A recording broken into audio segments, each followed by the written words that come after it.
आज का ये हमारा टॉपिक है भाज्य संख्याएं।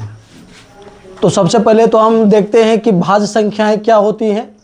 ठीक है, परिभाषा है इसका कि ऐसी संख्याएं जो एक और स्वयं के अलावा अन्य संख्याओं से पूरी तरह क्या हो जाए, विभाजित हो जाए, उन्हें भाज्य संख्याएं कहते हैं।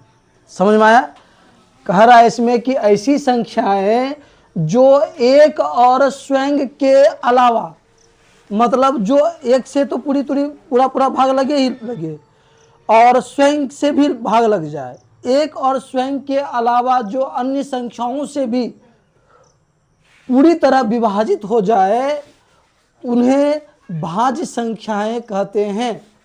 उदाहरण में हम लोग देखते हैं कि अगर ये दिया हुआ है 1 2 3 4 5 6 7 8 9 10 11 12 13, अगर ये संख्याएं दी हुई है तो इसमें से हम लोग देखते हैं कि कौन जो है भाज्य संख्याएं हैं। ठीक है, याद रखेंगे एक ना तो भाज्य है और ना तो अभाज्य है। एक को ना तो भाज्य में गिनेंगे और ना तो अभाज्य संख्या में गिनेंगे। ठीक है, तो अब हम लोग देखते हैं कि इसमें से कौन ऐसी संख्या है जो एक और स्वयं के अलावा अन्य संख्याओं से भी विभाजित होती है। ठीक है, तो 2 1 और 2 से ही विभाजित होगा, 3 1 और 3 से विभाजित हो जाएगा। अन्य कोई संख्या है? अन्य कोई संख्या है जिसमें 3 से भाग लग जाए? नहीं।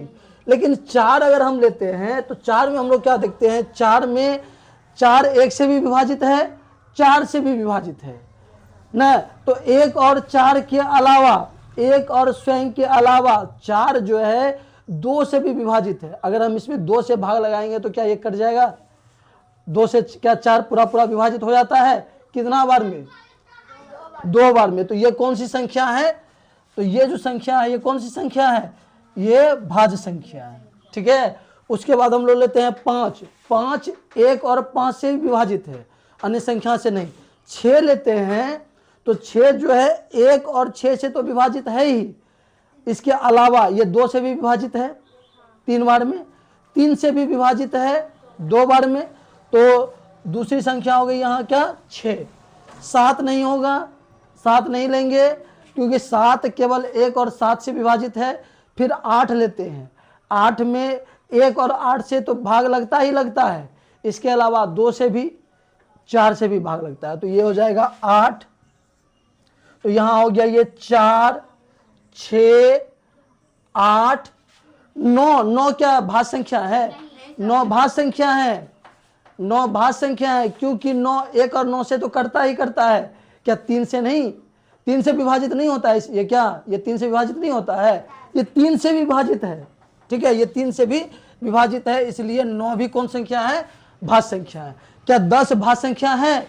10 भी भाज्य संख्या है क्योंकि 10 1 और 10 से तो करता ही करता है, इसके अलावा 2 से भी और 5 से भी, 2 और 5 से भी 10 जो है विभाजित है, इसलिए ये कौन संख्या है? भाज्य संख्या है। 11 भाज्य संख्या नहीं है क्योंकि ये 1 और 11 से ही करता है।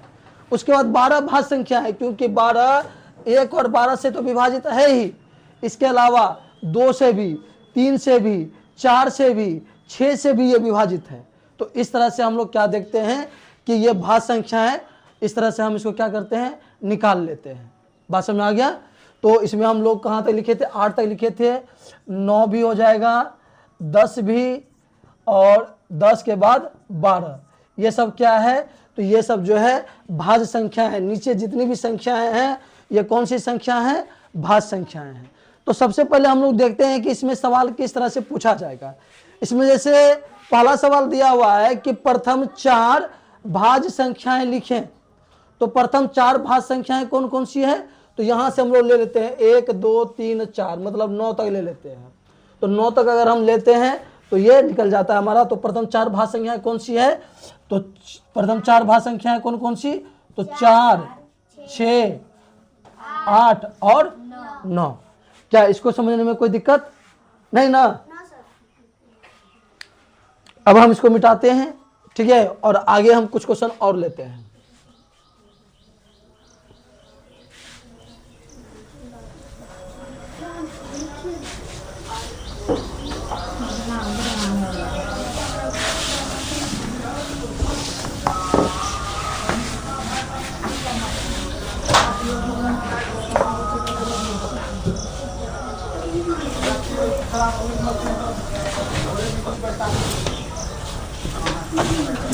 अब इस पर आधारित कुछ क्वेश्चन और हम लोग अभी देखेंगे। और अब हम लोग देते हैं क्वेश्चन नंबर 2। क्वेश्चन नंबर 2 में बोला गया है कि प्रथम, अगर बोला जाए कि प्रथम दो भाज्य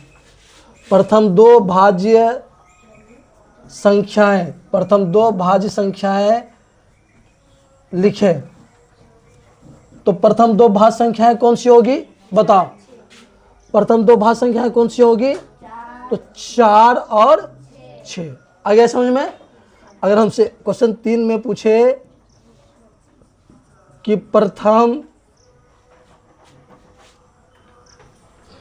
5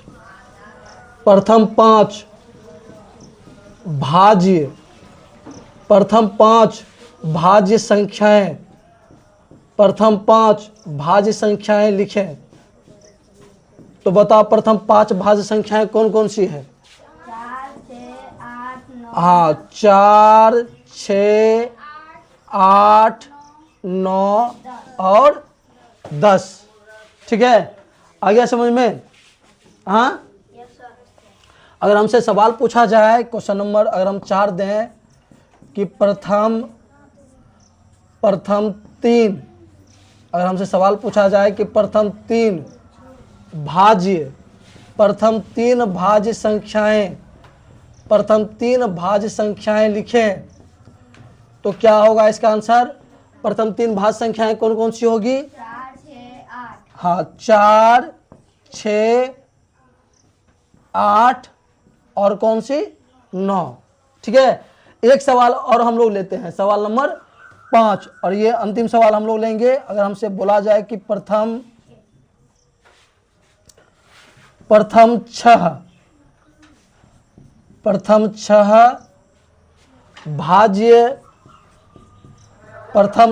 भाज्य संख्याएं लिखें। तो प्रथम 6 भाज्य संख्याएं कौन कौन सी होगी? अगर हम इसको हल करते हैं कि प्रथम 6 भाज्य संख्याएं कौन सी है, तो कौन सी होगी बताओ। तो प्रथम 6 भाज्य संख्याएं 4, 6, 8, 9, 10 भी, 10 के बाद 11 नहीं, 11 के बाद 12 और हो गई 6 तो हो गया ना यहाँ, 1, 2, 3, 4, 5, 6। तो अगर हम कहें कि प्रथम 6 भाज्य संख्याएं कौन सी होगी, तो प्रथम 6 भाज्य संख्या कौन सी होगी? तो 4, 6, 8, 9, 10 और 12।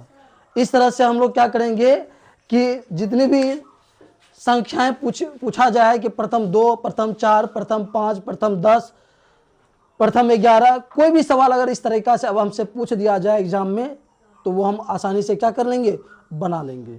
ठीक, यहाँ पे जो है ना, थोड़ा सा क्वेश्चन नंबर 4 में थोड़ा सा मिस्टेक हुआ है। इसमें हमसे क्या पूछा गया था? प्रथम 3 भाज्य संख्याएं लिखे ना, तो यहाँ पे ये 9 को हटा देते हैं, यहाँ पे 9 नहीं होगा। ठीक है, और ये सब समझ में आ गया? ये सब आ गया ना समझ में? ठीक है, तो आज का क्लास सब यहाँ तक ही रहने देते हैं, नेक्स्ट क्लास में फिर मिलते हैं।